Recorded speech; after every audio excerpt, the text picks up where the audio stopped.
말씀을 전할 텐데요. 오늘은 제가 전할 말씀이 이렇게 기도 중에 주님을 만나고 예수님이 천국에 있는 어떤 분을 만나게 하셔서 그분이 들려준 이야기를 여러분에게 전해드리려고 합니다. 전체적인 내용이 뭐냐면 하나님이 우리를 어떻게 사랑하시는가, 예수님이 우리를 얼마나 사랑하시는가에 관한 말씀입니다. 그래서 이 이야기를 들으면서 여러분들 각자도 주님이 나를 이렇게 사랑하셨는데, 주님이 지금도 나를 이렇게 사랑하시는데, 주님은 언제나 나를 사랑하시는데, 그 주님의 사랑이 여러분들의 마음속에 다시 한번 이렇게 기억되어지고 생각되어지는 시간이 되셨으면 좋겠습니다. 아멘.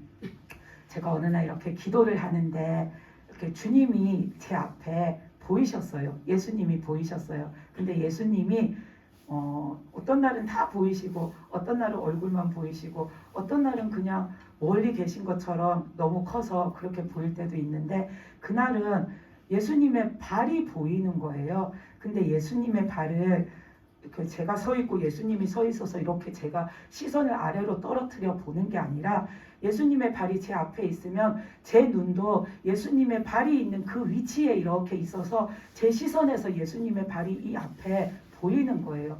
근데 예수님이 맨발이신데 그 맨발로 이렇게 길을 걸어가고 계세요. 그래서 제가 계속해서 그 예수님의 발을 따라가면서 주님의 발을 계속 보고 있는 거예요. 근데 예수님이 기도하는 제 그 자리에 제 앞에서 지금 걸어가시는 모습이 아니라 주변의 풍경이 이렇게 보이는데, 예수님이 이 땅에 오셨을 때, 우리가 성경의 신약 성경의 시대에 그때의 주님의 그 모습과 그때의 그 시대의 이런 모습들이 제 눈에 보여지는 거예요. 그래서 우리가 그 바이블 드라마나 영화 같은 거 보면은 그 시대의 배경을 우리가 알 수 있잖아요. 그 시대 사람들은, 남자들도 이렇게 통으로 된 원피스처럼 이렇게 늘어지는 그런 옷을 입고 다니고, 그리고 지금처럼 집이 그런 구조가 아니라 진짜 옛날에 무슨 도성 안에 있는 그런 집들처럼 흙벽으로 되어져 있는 집들이 쭉 있고, 길은 이렇게 도로가 이렇게 포장되어져 있는 게 아니라 막 흙이 먼지가 풀풀 날리잖아요. 사람들이 지나가고 걷고 움직이면은 정말로 딱 그 모습이 이렇게 보이는 거예요. 그래서 제 눈에 이렇게 앞에 보이는 거는 예수님 옷자락의 끝부분, 그러니까 그게 발목까지 오는 거예요. 그래서 그 끝자락부터 예수님의 발바닥까지가 제 시선에 이렇게 보이면서 제 앞에 걸어가시는데, 제가 그 주님의 발을 계속해서 쳐다보면서 따라가면서 보니까 그 주님의 발 옆으로 이제 이쪽 옆 길에 있는 사람들이 보이고 이쪽 옆 길에 있는 사람들이 보이기 시작하는 거예요. 근데 그 사람들도 성경에 나오는 사람들처럼 그 시대를 살았던 사람들의 모습이 보여지는 거예요. 그래서 이쪽 길에 앉아 있는 사람들은 다 아픈 병자들인 거예요. 어떤 사람은 다리가 이렇게 구부러져서 못 걷고 벽에 기대어 앉아 있는 사람도 있고, 어떤 사람은 앞을 못 보고 앉아 있는 사람도 있고, 어떤 사람은 정말 되게 허약하고 온몸이 말라가지고 기력이 없어가지고 거기에 주저앉아 있는 사람도 있고, 어떤 사람은 온몸이 다 막 상처투성이인데 그런 옷도 엉망으로 이렇게 더럽혀져 있고 그런 모습으로 앉아 있는 사람도 있고, 다 거기에는 무언가 어디가 아픈 그런 병자들이 그 길에 쭉 이렇게 앉아 있어요. 그리고 이쪽 편을 바라보면 여기 있는 사람들은 옷도 다 말끔하게 입고, 여기에 있는 사람들은 서가지고 지나가는 예수님을 보는데 다 이렇게 멀쩡해 보이고 건강해 보이고 그런 거예요. 옷차림도 깨끗해 보이는 거예요. 근데 예수님이 그 길을 걸어가시면서 저는 여전히 예수님 발만 보이는데, 맨발로 그 흙길로 되어 있는 길을 걸어가시는 그 모습만 보이는데, 그 모습을 계속해서 따라가고 있는데, 예수님이 내가 이 왼쪽 편에 앉아있는 그 쭉 앉아있는 병자들을 가리키면서 내가 저들을 고쳐줄 때에, 저들에게 다가갈 때에 너무나도 저 사람들이 불쌍해서 내 마음이 너무나도 아팠다라고 하시는 거예요. 근데 그게 그냥 아픈 정도가 아니라 너무 마음이 아파서 마음이 아릴 정도로 아프셨다라고 하시는 거예요. 그러면서 그 앞을 못 보는 사람을 가리키시면서 내가 저 사람 앞에 섰을 때에도 내 마음이 너무나도 아렸고 내가 그 38년 된 병자 베데스다 목가에서 예수님을 만났던 그 38년 된 병자 앞에 내가 섰을 때에도 너무나도 그를 쳐다볼 때에 내 마음이 아릴 정도로 너무나도 내 마음이 아파서 내가 그 앞에 찾아가서 내가 그 앞에 섰었다라고 말씀하시는 거예요. 그러시면서 계속 걸어가세요. 그러다가 이 왼쪽 편에 멀쩡하게 서 있는 사람들, 그 사람들 중에 어떤 사람이 갑자기 뭐라고 하는지 소리는 제대로 알아듣지 못하겠는데 막 예수님을 향해서 손을 들고 뭐라 하더니 예수님이 그 사람 앞에 다가가니까 주님의 옷에다가 침을 뱉는 거예요. 그 사람이. 근데 예수님이 그 순간에 어떻게 하셨냐면 엄청나게 이렇게 순식간에 그 사람을 확 감싸 안으신 거예요. 그래서 주님이 그 사람을 확 감싸 안으시면서 주님이 저한테 내가 왜 이 사람을 숨기듯이 이렇게 급하게 확 감싸 안았는지 아냐라고 물어보시는 거예요. 당연히 알 리가 없죠. 제가 그래서 주님이 말씀해 주시는데 저 사람이 나에게 침을 뱉으면 저 사람은 나중에 두고두고 다른 사람한테 저 사람은 예수님한테 침 뱉었던 자야. 저 사람은 예수님한테 손가락질 했던 자야. 저 사람이 예수님한테 이런 짓을 했어 하고 두고 그 사람은 사람들한테 죄인 취급을 받게 된다라는 거예요. 그래서 예수님이 그 사람이 침을 뱉고 그 사람이 예수님에게 어떤 짓을 하든 다른 사람들은 보지 못하게 주님이 얼른 그 사람을 안았다라는 거예요. 그 마음이 뭐냐면은 예수님이 말씀해 주시는데 내가 그 사람의 죄가 다른 사람에게 다 드러나게 냅두면은 그 사람은 그냥 죄인이라는 그 모습이 두고 계속해서 그 사람에게 또 그를 본 모든 사람의 기억 속에 남아 있어서 그 사람은 한마디로 낙인이 찍히는 거죠. 저 사람은 저랬던 사람이야. 근데 주님은 그것조차도 바라지를 않으신다라는 거예요. 나는 저 사람이 계속 죄인인 채로 있는 것을 나는 두고 볼 수가 없다. 내가 저 사람을 안아버리면 그 사람이 나한테 침을 뱉은 거는 나만 알고 그 사람만 알고 둘만 아는 일이라고 하시는 거예요. 그래서 주님은 달려가서 안으실 때 이미 그 사람을 용서하셨고 그 사람을 품으신 거예요. 그 사람이 주님 옷에다가 뭘 묻혔든 주님의 가슴에다가 뭘 어떤 짓을 했든 그거 상관없이 주님은 그 사람을 사랑하시기 때문에 그 사람이 앞으로도 계속해서 죄인인 채로 남아있지 않게 하시려고 주님이 그렇게 감싸신 거라고 하시는 거예요. 그러면서 주님은 그때에 오셔서 그 사람들을 고치고 그 사람들을 구원하시고 그 사람들을 감싸 안으실 때 그런 마음이셨대요.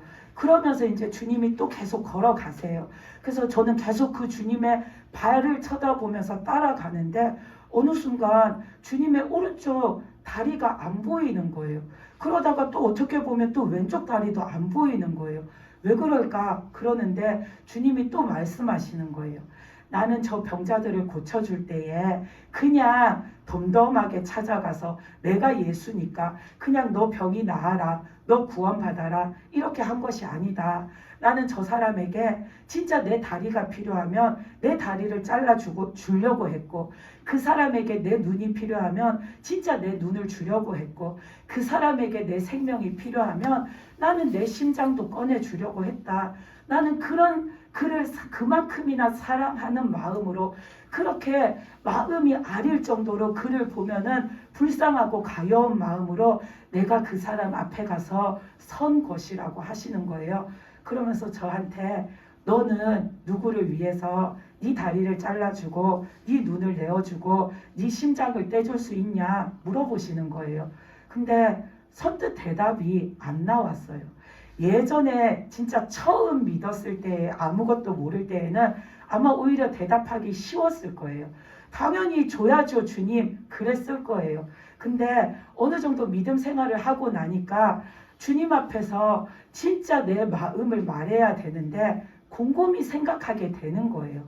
내가 저 사람이 내 다리가 필요하다고 해서 그래요? 그럼 내가 내 다리 잘라줄게요 라고 내가 말을 하는 순간 그 순간에 내가 만약에 진짜로 바로 병원에 가서 내 다리를 수술을 해서 잘라서 그 사람한테 준다라고 생각하고 내 눈을 그 즉시로 병원에 가서 빼서 이 사람한테 줘야 된다라고 생각했을 때 내가 드릴게요 말하고 나면 바로 그렇게 해야 한다라고 생각했을 때 나는 과연 저 사람한테 내 다리를 줬는데 그 남은 제가 살아가야 할 날들이 있잖아요. 그럼 나는 죽을 때까지 살면서 다리가 없어서 내가 걷지 못하고 다리가 없어서 내가 움직이지 못하고 그래서 내가 힘들 때마다 그래도 나는 기쁘고 그래도 나는 좋고 그래도 나는 저 사람이 걸으니까 됐어. 나도 주님처럼 저 사람을 그렇게 사랑할 수 있을까 생각을 해보니까 선뜻 대답을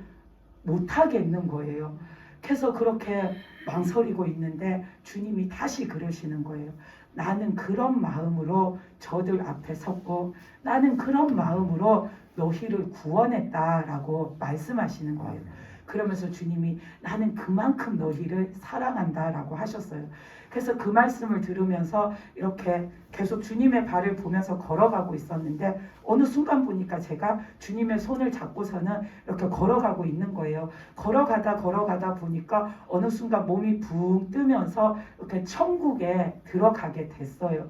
그래서 천국에 들어가서는 예수님이 거기에 있는 많은 사람들 중에 어떤 여자 한 분, 나이가 좀 꽤 드신 분이셨는데 그 여자 한 분을 가리키시면서 내가 저 사람이 천국에 온 이야기를 해줄게 하시면서 그분에 대한 이야기를 해주셨어요. 그래서 그 이야기를 지금 여러분들한테 해드리려고 해요. 근데 그분이 뭐 태어나서 이렇게 산 거를 다 말씀해 주신 건 아니고 그분이 52세 때부터 천국에 가실 때까지의 이야기를 해주셨어요. 그래서 그분이 52세 때 뭘 하고 있었냐면 이분이 남편은 사업가고 이분은 원래 성악을 전공한 분이셨대요. 그래서 막 유명한 그런 성악가는 아니지만 그래도 나름대로 성악가로서 활동도 하고 그렇게 하면서 지내다가 이제는 나이가 드시니까 그냥 집에서 살림을 하시면서 이제 취미 삼아 그렇게 성악을 하시면서 교회에서 이제 찬양단으로 섬기시면서 지내시는 거예요. 그래서 이분이 자기가 이렇게 다니는 그 교회의 찬양단 리더인 거예요. 단장인 거예요. 근데 이분이 성악을 전공하셨는데 그 교회에는 피아노 이제 연주하는 분이 없어서 이분이 피아노 연주를 하면서 그 찬양단을 이렇게 이끌고 가시는데 이분은 모든 것에 있어서 완벽해야 되는 분인 거예요. 이분은 자기 스스로도 내가 성악가로서의 내 실력을 평할 때에 이분은 한마디로 자기 자신이 참 대단하다 여기는 스스로 자기를 그렇게 평가하는 분이에요.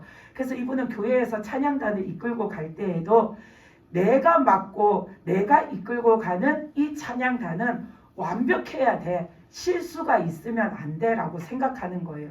그래서 이분은 하나님 앞에 찬양을 드리는 거 그게 중요한 게 아니라 찬양이 아니라 이분이 하는 건 그야말로 합창인 거예요. 내 합창단은 실수하지 않고 완벽하게 그날의 공연을 해야 되는 거예요. 그래서 늘 그 교회의 찬양단한테 강조하는 게 틀리지 마라, 실수하지 마라, 완벽하게 합을 맞출 때까지 개인적으로도 그렇게 열심히 연습을 해와가지고 딱 주일날 이렇게 찬양을 하면은 완전히 완벽하게 합이 딱 맞아가지고 모든 사람이 들었을 때 우아할 정도로 그렇게 완벽함을 기해라. 늘 그거를 강조하는 거예요. 그리고 그 찬양단에는 아무나 안 뽑아요. 이분은 자기가 이렇게 봤을 때 뭐 음악을 전공했든 악기를 전공했든 아니면 전공을 안 해도 그래도 음악에 대해서 좀 뭔가를 알고 있는 그래도 자기와 수준이 좀 맞는 사람들 그런 사람들만 모아가지고 찬양단을 꾸린 거예요. 그렇게 해서 날마다 이렇게 하나님 앞에 찬양을 드리는 거예요. 그러면서 이분의 마음속에는 어떤 생각이 있냐면 내가 지금 교회에서 이런 것을 하고 있을 만한 사람이 아닌데 그래도 내가 이 교회에서 이런 걸 맡아서 하는 것을 보면 나는 참 믿음적으로 겸손하다. 스스로 그렇게 생각해요. 그게 자기의 믿음의 겸손이라고 생각한 분인 거예요. 내가 믿으니까 이런 것도 지금 하고 있다. 예전 같았으면 이런 거 하지도 않았을 텐데 내가 지금은 믿는 사람이니까 그래도 이거를 한다라고 생각하니까 스스로가 자기가 겸손하다라고 생각하는 거예요. 하나도 하나님 앞에 믿음적이지도 않고 겸손함을 갖춘 것도 아닌데 스스로는 내가 믿음의 겸손함이 있는 사람이라고 생각하면서 늘 하나님 앞에 하나님께 드려지는 찬양이 아니라 자기가 봤을 때 완벽한 합창을 늘 주일마다 하는 거예요. 그래서 그렇게 이렇게 지내다가 이분이 아까 52세라고 했잖아요. 근데 53세가 됐을 때 우연찮게 그냥 목감기가 들었는데 그 감기가 거의 1년 내내 잘 안 나았대요.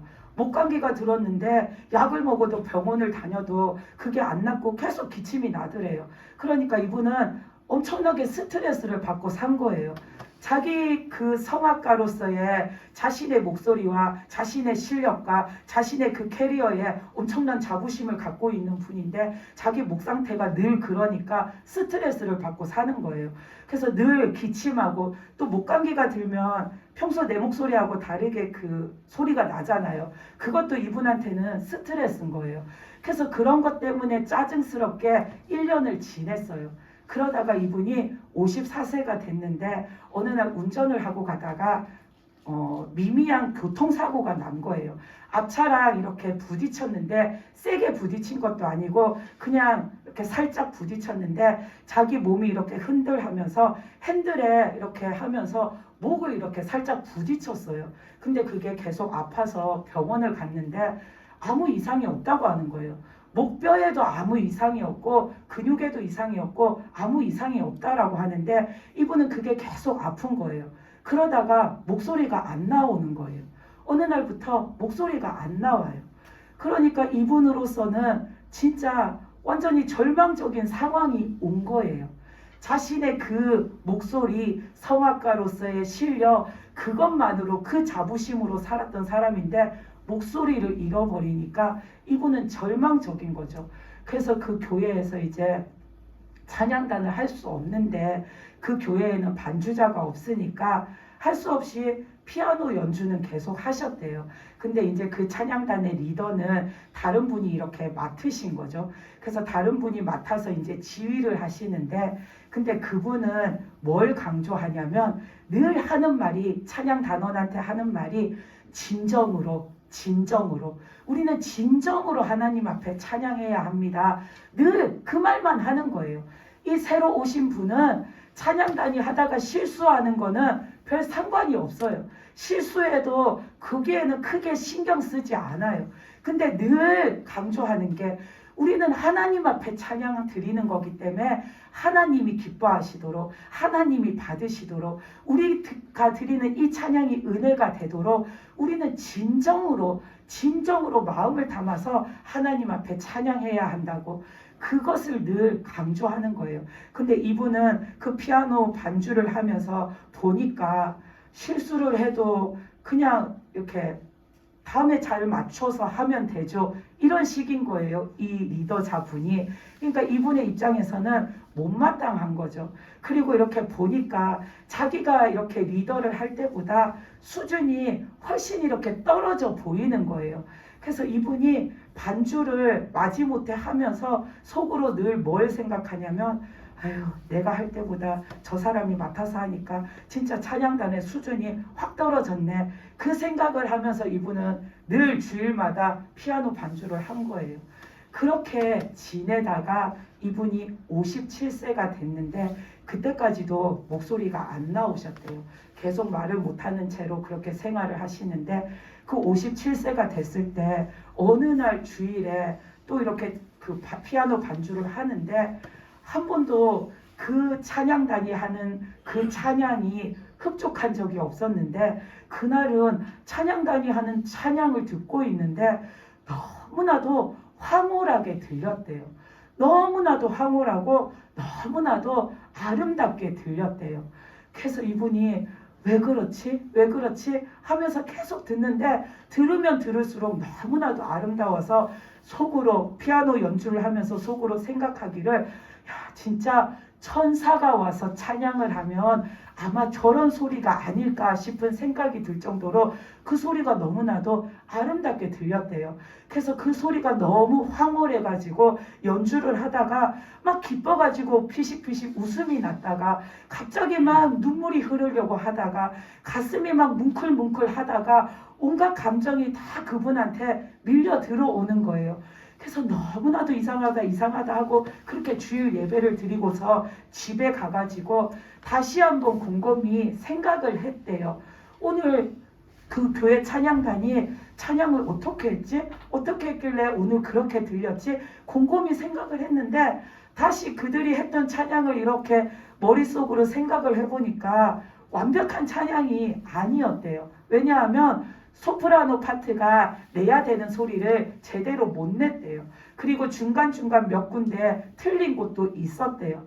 그런데도 그날 그 찬양이 자기한테 너무나도 황홀하고 아름답게 진짜 천사의 찬양 소리처럼 들린 거예요. 왜 그럴까 그걸 생각하면서 하나님 앞에서 이렇게 기도를 하다가 문득 깨달았대요. 아, 이게 그 지휘자가 말한 진정으로 하나님 앞에 드리는 찬양, 바로 그 찬양이구나라는 것을 깨닫게 됐대요. 그래서 진정으로 드리니까 하나님이 기뻐 받으시고 하나님이 흡족해 하시고 찬양단이 진정으로 드리니까 함께 찬양하는 모든 성도가 은혜 안에서 찬양하니까 그 소리가 천사의 합창 소리처럼 들린 거예요. 그러니까 이분이 거기에서 모든 게 그냥 와르르 무너져 내렸다라고 하셨어요. 그래서 그거 찬양하는 거 하나만 깨달은 것이 아니라 그러면서 하나하나를 생각하다 보니까 지금까지 자기가 하나님을 믿는다 하고 믿으면서 생활하면서 하나님 앞에 믿음을 제대로 드린 게 전혀 없었다라는 것을 깨닫게 됐대요. 내가 이거를 함에 있어서도 하나님께 제대로 드린 게 전혀 없고 내가 이 생활을 하면서도 하나님께 드린 게 전혀 없고 내가 이것을 하나님 앞에 하면서도 믿음으로 내가 제대로 한 게 전혀 없었구나. 내가 하나님을 믿는 그 날부터 지금까지 살아오면서 나는 제대로 한 게 전혀 없었던 사람이구나라는 것을 깨달았대요. 그리고 그날 이분이 또 한 가지 깨달은 게 뭐냐면은 54세 때 사고가 나가지고 목소리를 잃었다고 했잖아요. 지금 3년간 이렇게 목소리가 안 나오는 상태인데 그 3년을 지내면서 이분은 목소리를 잃어버렸다 생각했기 때문에 늘 마음속에 원망이 가득하고 늘 화가 난 상태로 살았대요. 늘 그냥 생활할 때에 짜증나고 화가 나고 원망함이 가득하게 그렇게 살았대요. 근데 그 순간에 기도하면서 마음에 드는 생각이 뭐였냐면 내가 목소리를 잃어버린 게 아니라 하나님이 나한테 깨우쳐 주시려고 내가 깨달을 때까지 하나님이 내 목소리를 보관하고 계셨던 거구나라는 생각이 들었대요. 우리가 잃어버렸다 하면은 내가 잃어버려서 나한테 없는 거잖아요. 아무것도 없는 거잖아요. 근데 누군가가 내 것을 보관하고 있다라는 건 그 사람이 잠시 맡아뒀다가 나중에 다시 나한테 돌려주는 거잖아요. 내어주는 거잖아요. 그 순간 그 사람의 마음에 든 생각이 나는 목소리를 잃어버린 게 아니야. 하나님이 나 이거 깨우쳐 주려고 내가 이거 깨달을 때까지 내 목소리를 보관하고 계셨던 거야. 그렇게 생각하니까 언젠가는 내 목소리가 돌아올 거라는 그 마음이 들더래요. 그러면서 이분이 그 다음부터는 삶이 완전히 바뀌신 거예요. 그저 하나님 앞에 감사한 것밖에 없어가지고 교회만 가면 그냥 눈물이 막 줄줄줄 났대요. 교회 가서 하나님 저 왔습니다 하고 기도하려고 앉으면 눈물이 나고 목사님이 무슨 설교를 해도 그냥 그게 모든 게 다 은혜가 돼서 눈물이 나고 그리고 예전에는 찬양단을 봤을 때 자기가 이제 목소리를 내지 못해서 다른 분이 그 찬양단을 인도할 때 그 찬양단을 볼 때 참 한심스럽게 보고 늘 그랬었는데 그 찬양단이 노래하다가 실수를 하면 사람들이 그걸 가지고 서로 예전 같았으면 이분에게 용납할 수 없는 일인데 지금의 그 찬양단은 누가 실수하면 그냥 깔깔깔 웃고 넘어가고 그 모습을 봤을 때 예전에는 한심하다 생각했는데 이제는 그 모습을 보니까 우리가 하나님의 은혜 안에 있으니까 이런 것에서도 우리가 함께 웃고 이런 것에서도 우리가 화목하고 이런 것에서도 우리가 즐겁구나 생각하니까 그게 또 감사하고 감사하니까 또 좋은데 눈물이 막 나고 그리고 예전에는 성도들을 볼 때에도 아까 말했잖아요. 찬양단을 뽑을 때에도 나와 수준이 비슷한 사람을 뽑는다고 그것처럼 성도들을 볼 때에도 그분이 그 교회를 다니면서 이름조차 제대로 모르는 성도도 있었대요. 왜냐하면 자기가 봤을 때 나랑 수준이 안 맞는 사람이다 싶으면은 아예 얘기도 안 하고 가까이 다가가지도 않으니까 진짜 이름조차도 정확하게 모르는 사람도 있었대요. 근데 그렇게 하나님이 은혜를 주시고 나니까 성도를 보는데 우리 교회 모든 성도가 다 좋은 사람밖에 없더래요. 자기 교회에 그 모든 성도가 다 너무 예쁘고 사랑스러운 사람밖에 없더래요. 그러니까 이분은 예전에는 그 교만의 눈을 가지고 인간적인 눈을 가지고 사람을 보니까 사람을 평가했는데 하나님께서 하나님의 은혜로 교만의 눈을 벗겨주시고 인간적인 눈을 벗겨주시고 나니까 이제 믿음의 눈으로 제대로 보니까 그 우리 교회 성도가 다 좋은 사람만 있고 다 예쁜 사람만 있는 거예요. 그것도 너무 또 감사하더래요. 그래서 또 그게 감사해서 또 막 울었대요. 그래서 이분이 그날 이후로 그 삶에 관한 하나님 앞에서 그 믿음으로 사는 삶에 관한 생각이 완전히 바뀌신 거예요. 그래서 이제는 내가 사는 게 하나님의 사랑으로 사는 거구나. 내가 사는 게 하나님의 은혜로 사는 거구나. 그렇게 생각하니까 맨날 다 감사한 거밖에 없더래요.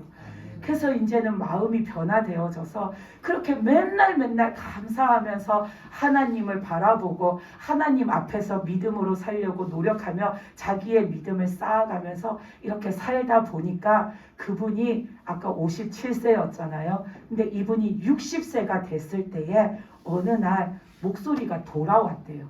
어느 날 소리가 나오더래요. 그러다가 이제 다시 원래 목소리를 찾아서 말을 할 수 있게 된 거예요. 그래서 이분이 더욱더 하나님한테 감사하면서 사시다가 이분이 이제 79세가 됐을 때에 이제 79세니까 좀 있으면 80이고 80 좀 넘다 보면은 이제는 언젠가는 내가 언제 주님 앞에 불려갈지 모르는 나이잖아요. 그러니까 79세가 되니까 이분의 마음속에 내가 언제 주님이 부를지 모르니까 내가 내 삶, 내 주변을 좀 이렇게 정리를 해야겠다라는 생각이 들었대요. 그래가지고 이분이 자기 명의로 된 많지는 않지만 그래도 재산이 좀 있었대요. 아무래도 남편도 사업가고 이분도 그 성악가로서 뭐 부족함 없이 이렇게 살으셨으니까 자기 앞으로 된 재산이 있었는데 남편이 사업가니까 남편이 재산이 더 많지만 어쨌든 남편 재산은 남편이 자기 믿음으로 알아서 할 일이고 나는 나에게 있는 거 이거를 내가 죽기 전에 어떻게 할까 이거를 이제 정리를 해보자 하는 마음이 들었대요. 그래서 생각을 하다가 이 재산을 자식에게 주는 게 아니라 다 어려운 사람들한테 다 나눠주고 싶더래요. 그래서 그거를 싹 다 그 어려운 사람들을 돕는 기관에 이렇게 다 기부를 했대요. 하나도 남김없이 자기 앞으로 되어 있는 재산은 싹 다 기부를 했대요. 그렇게 싹 다 기부를 하고 나니까 이분이 너무나도 기쁘더래요. 마음에 너무 기쁘더래요. 그분이 그때 생각한 말씀이 뭐냐면 그 부자 청년이 나오잖아요. 누가복음에 보면 그 부자 청년이 어떻게 하면 영생을 얻을까요? 했을 때 예수님이 네가 가진 거를 다 팔아서 가난한 자에게 다 나누어 주고 그런 다음에 너는 나를 따라와라.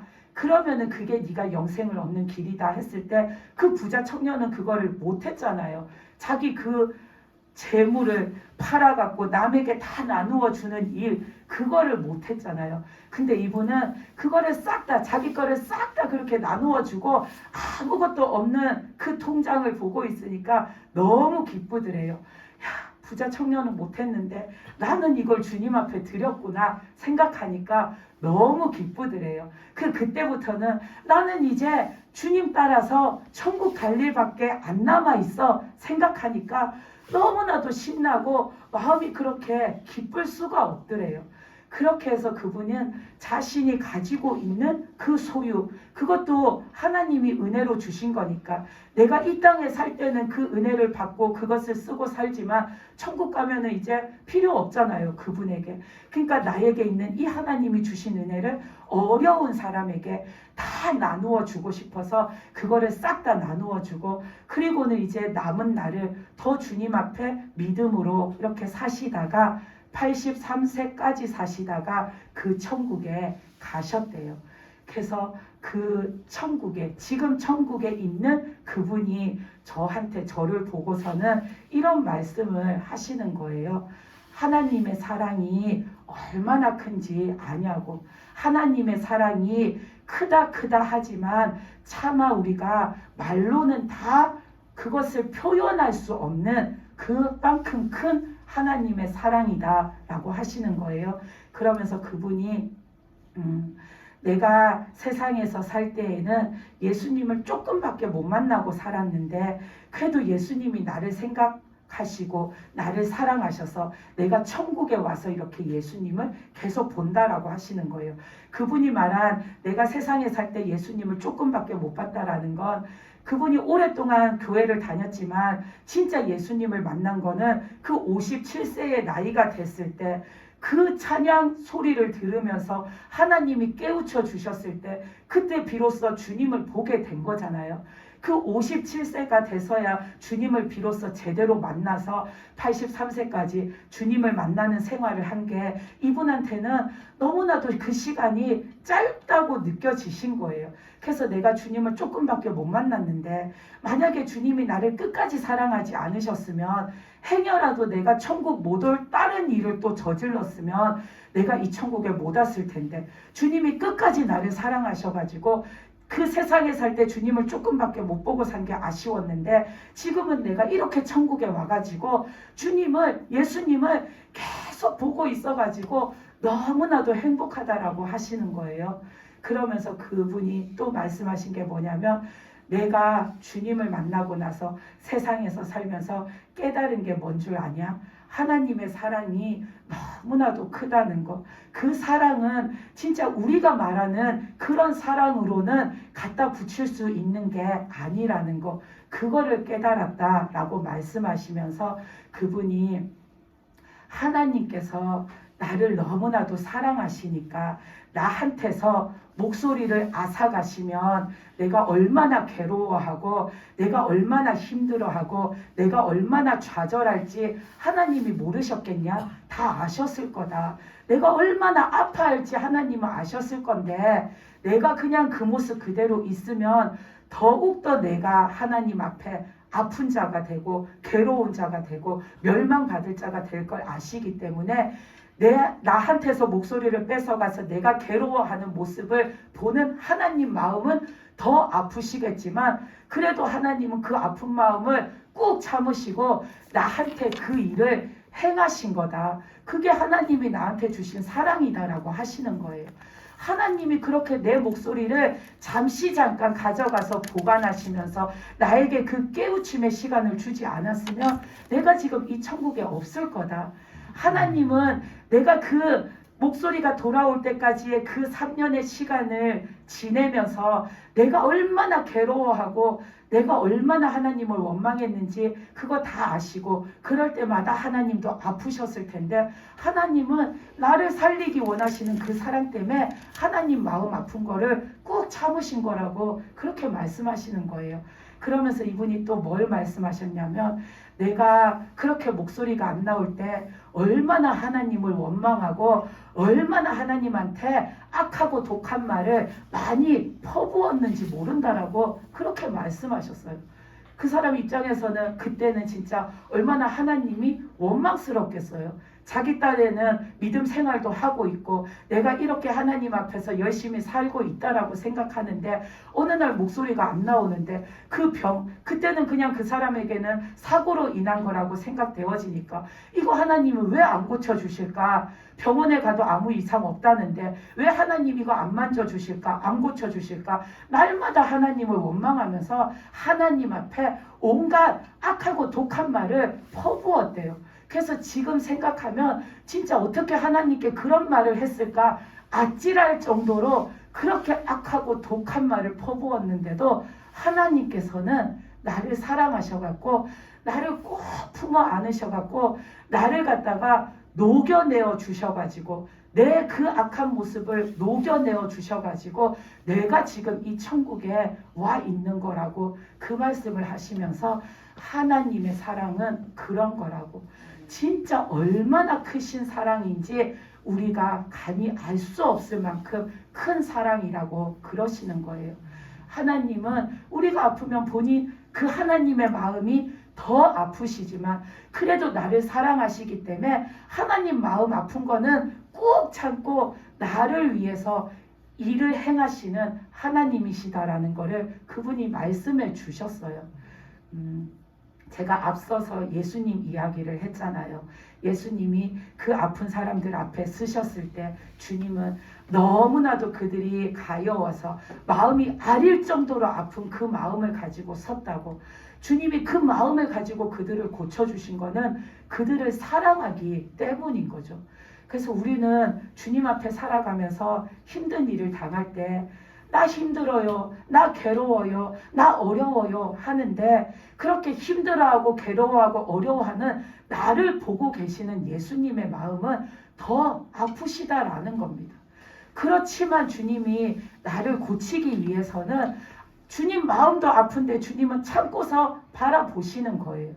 주님 마음도 속상한데 주님이 계속해서 바라보고 계시는 거예요.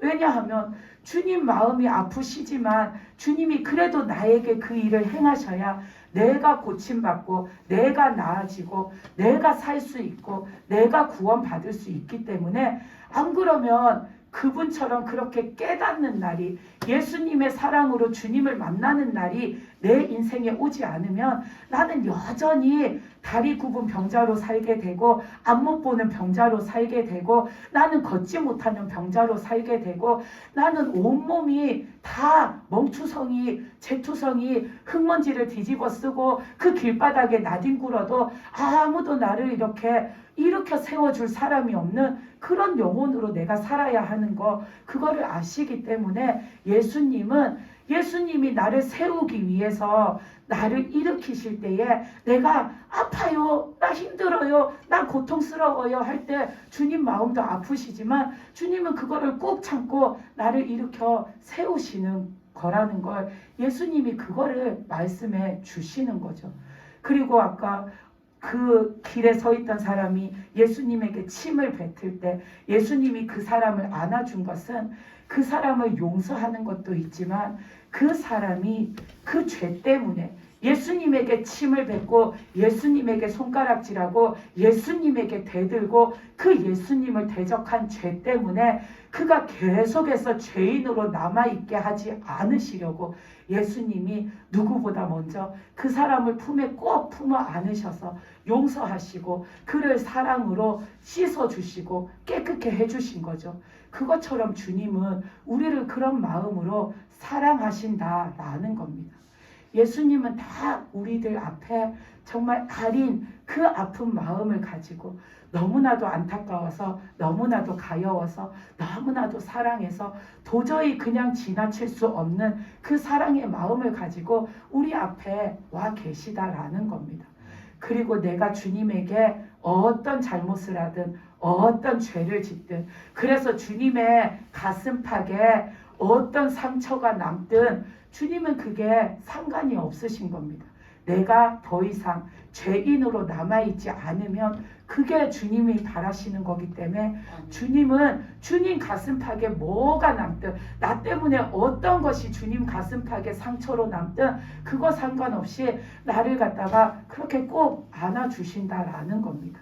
그래서 우리가 주님 앞에 살아갈 때 내가 진짜 이때까지 살면서 주님이 나를 어떤 사랑으로 구원하셨고 주님이 나를 어떤 사랑으로 사랑하셨고 지금 또 내 옆에서 주님은 나를 어떻게 사랑하시는가 그거를 우리가 마음속에 한번 새겨보시기 바랍니다. 아멘. 주님은 정말로 우리를 너무나도 사랑하십니다.